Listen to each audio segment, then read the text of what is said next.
Bienvenidos amigos siempre salesianos toda la vida. Hoy tenemos un invitado bastante especial, Michael Valencia, que es un docente del Colegio Salesiano. Dinos Michael, ¿cómo te sientes hoy? Muy bien, gracias por invitarme. Excelente. Bueno, hoy vamos a hablar sobre la sexualidad, la sombra de las personas. Dime Michael, ¿tú qué opinas sobre el tema? Ok, siento que la sexualidad es un tema muy importante hablando hoy en día en los muchachos. Es un tema que a pesar de que hay mucha información, los muchachos no conocen gran parte de ellos y caen en ciertos procesos de la ignorancia. Bueno, te voy a hacer una pregunta. ¿Por qué es importante hablar del consentimiento y el respeto dentro de la educación sexual? Es muy importante, a pesar de que estamos en un tiempo en pleno siglo XXI donde toda la parte sexual ha sido un poco más abierta, tengamos en cuenta de que hay ciertos aspectos o ciertas cosas que van ligadas a la intimidad que es muy importante mantenerlas en secreto, ¿sí? Miremos que no es tan fácil, si lo veamos como docentes, no es tan fácil hablar de esos temas sin primero estar de acuerdo con que los estudiantes tienen un proceso tanto en la casa como en el colegio, ¿sí?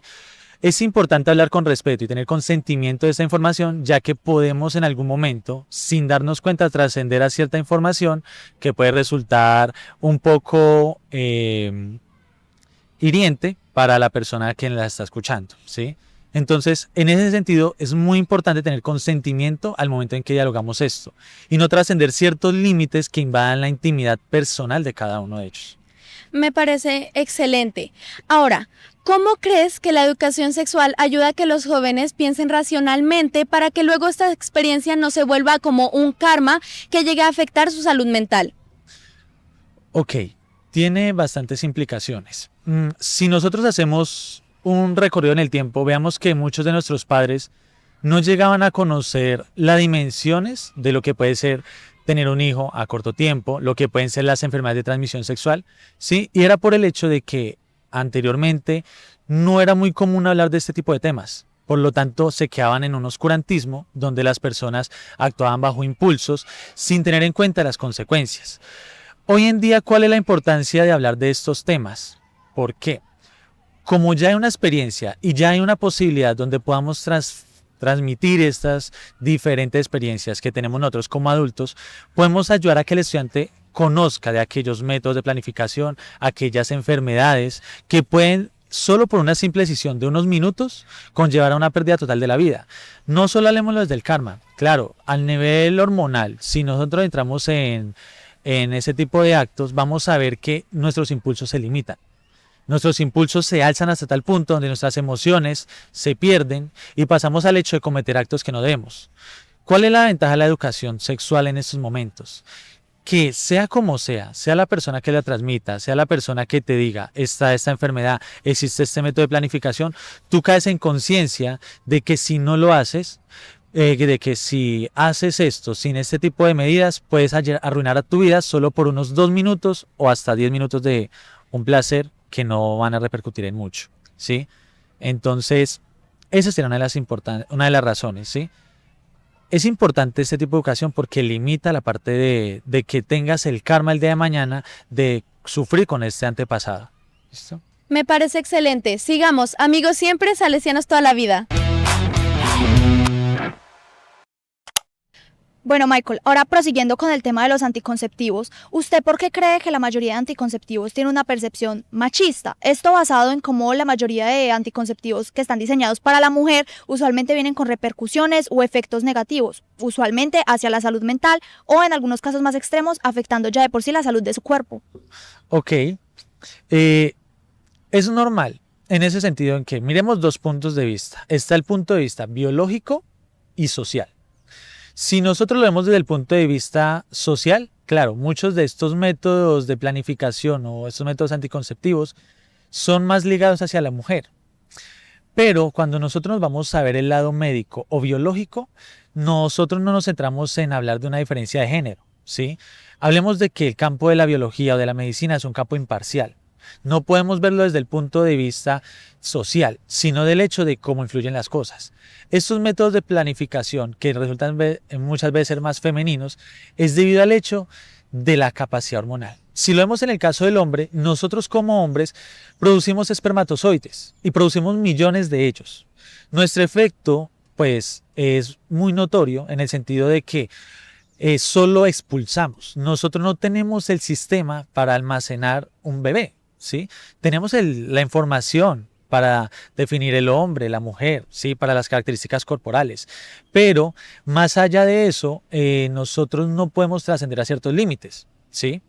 En el caso de la mujer, a nivel biológico, no es que digamos, es que es una condición machista o feminista, sino que a nivel biológico, la mujer tiene la condición de almacenar la vida, ¿sí? Como ellas son las que reciben esta información proveniente del hombre por medio de los espermatozoides, claro está, la fecundación ocurre en ustedes. Cuando hablamos de estos métodos de planificación, es para prevenir que ustedes tengan, por decirlo así, la necesidad de cargar con el bebé, que no decían. Al final y al cabo, nosotros de hombres, nuestra condición corporal o biológica no nos permite diseñar métodos de planificación, como lo pueden ser ustedes. Ustedes manejan un ciclo ovulativo, ¿sí? Que les permite decir en qué tiempo pueden o no.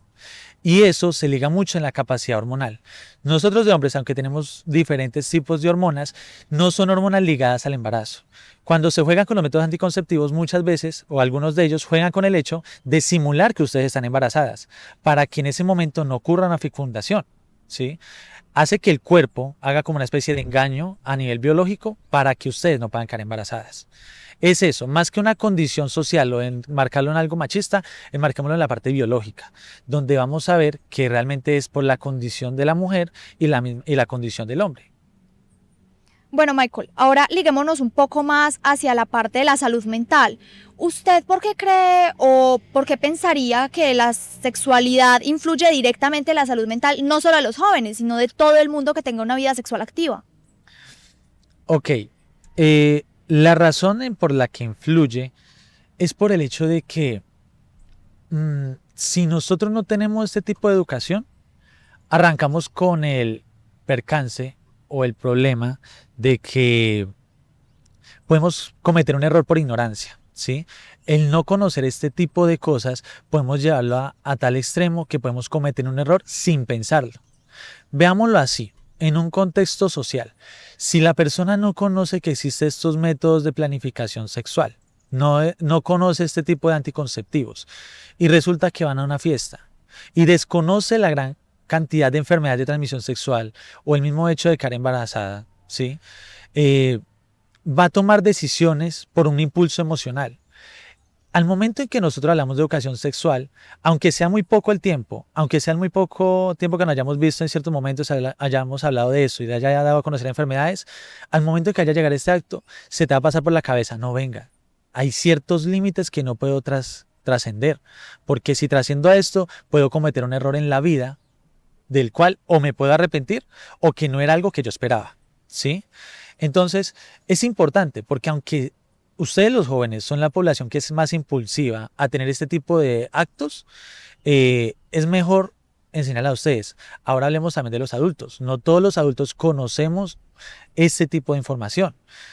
Vamos y preguntémosle a alguna persona del común si sabe cómo funciona el proceso ovulativo, si conocen lo que son los 28 días de ovulación de la mujer, o a ver si el mismo hombre sabe en qué momento la mujer puede o no quedar embarazada. ¿Sí ves? Tanto en los mismos adultos hay mucho desconocimiento de esta información y desconocen muchos otros métodos de planificación. Retomando de pronto la pregunta que me decías ahora, hay muchos otros métodos para el hombre que también permiten una planificación, pero ¿qué se recomienda? Que cuando se habla de una relación de pareja, establecer este tipo de métodos, ¿sí? Cuando hablamos de un nivel de soltería, de una persona que no tiene una pareja formal, es importante cuidarse uno mismo, no solo a nivel de machismo, sino al feminismo también. Pero cuando hablamos ya a nivel de pareja, sí es importante establecer esos límites y saber qué métodos pueden abarcar los dos. Bueno, hasta aquí sería esta sección. Amigos siempre, salesianos toda la vida. Y conéctense de nuevo para el resto del podcast. Regresamos a Amigos Siempre, Salesianos toda la vida. Michael, ¿qué relación existe entre la educación sexual y la violencia de género? Ok, aquí hay varios punticos que tener en cuenta, ¿sí? Cuando hablamos de la violencia de género, se puede ligar mucho por la parte del poder y de ciertas desigualdades a nivel social.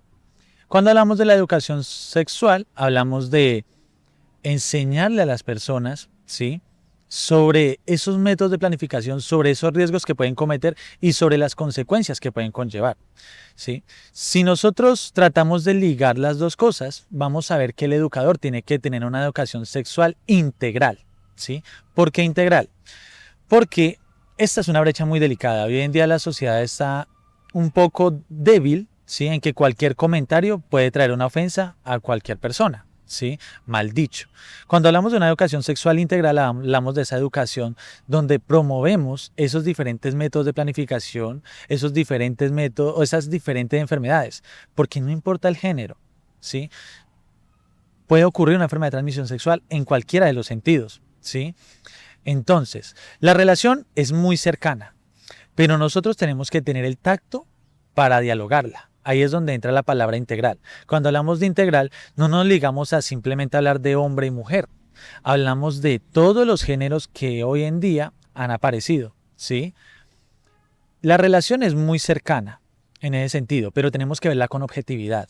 No solo se trata de la persona de la que habla, sino la persona que recibe la información. Tenemos que tener mucho tacto al recibir este tipo de fuentes porque fácilmente podemos trascender a un punto donde podemos malinterpretar los conceptos, ¿sí? La educación sexual integral se encarga de eso, de educar a la población referente a todos esos impactos sociales que puede tener la parte sexual, ¿sí? Entonces, si lo vamos a ver por la parte social, sería más bien desigualdad y poder. Pero en términos integrales no hay una manera en cómo podamos desligarlo.